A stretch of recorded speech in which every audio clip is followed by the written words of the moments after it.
Hello everyone, good morning. আজকে যে ভিডিওটা শেয়ার করছি সেটা একটা ছুটির দিনের ভিডিও। মানে একটু দৌড়োদৌড়িটা কম, কাজের চাপটা একটু কম। তবে জানো তো যেদিন রান্নার চাপটা থাকে না সেদিন বাইরের চাপগুলো একটু বেশিই নিই। তো প্রচণ্ড গরম পড়েছে তাই সরজিৎ বলেছিল আজকে আর বাজার যেতে হবে না। ঘরে যা আছে তাই করে খুব সিম্পল কিছু একটা মেনু করে দিও। সকালে উঠেই ছেলে পড়তে চলে গেছে তো আমি ভাবলাম যে ঘরের কাজগুলো সারি কারণ আজকে বিকেলে একটু বেরোবো। খাটের রিমোটটা দেখছো আমি যখন একা থাকি টিভিতে কোনো একটা গান চালিয়ে ঘরের কাজগুলো করতে থাকি। আর এখন একটা সবথেকে বড় কাজ হয়েছে বোতল ভরা।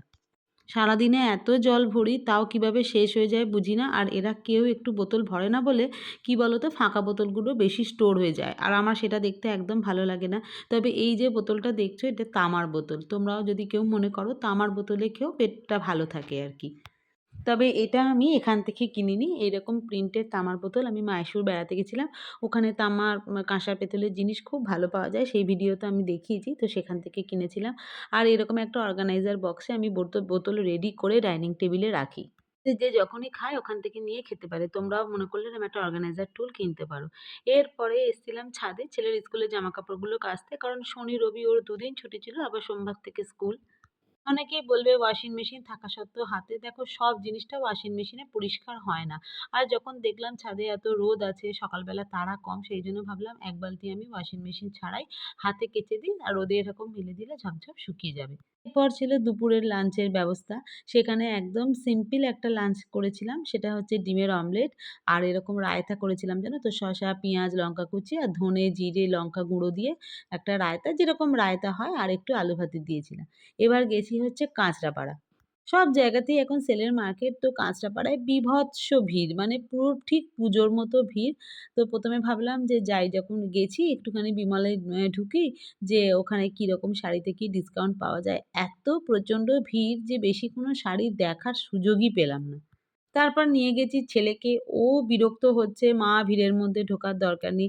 তারপরে মেন আসলে কাঁচরাপাড়ায় গেছিলাম হচ্ছে ছেলের একটা স্কুলের ড্রেস কিনতে। যেহেতু ছেলে 6 এ উঠে গেছে, ওর এখন স্কুলের ড্রেসটা চেঞ্জ হয়ে গেছে। মানে হাফের জায়গায় ফুল প্যান্ট এসছে আর শার্টটা কলার দেওয়া হয়েছে। আগে যেরকম চাইনিজ ছিল কাট সেটা নয়, এখন কলার দেওয়া।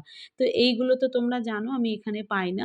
যেখানে কেন্দ্রীয় বিদ্যালয় আছে সেখানেই এই ড্রেসটা পাওয়া যায়। যার জন্য আমাকে ড্রেসের কিছু কিনতে গেলে কাঁচরাপাড়াতে যেতেই হয়। যাই হোক কোনো রকমে ভিড় ঠেলে তো গেলাম। তবে আমাদের নৈহাটির থেকে কাঁচরাপাড়ায় সেলের মার্কেট ভালো। ওখানে প্রচুর কিছু দোকানে ভালো ডিসকাউন্ট দিচ্ছে। আমি ২-১ টা কুর্তি কিনেছি সেটা তোমাদের পরের ভিডিওতে আমি শেয়ার করব। তারপর বিমলে ঢুকলাম। ওখানের থেকে ১ম এ ইচ্ছে ছিল চাদর কেনার। কারণ ওখানে চাদরে খুব ভালো অফার দিচ্ছিল।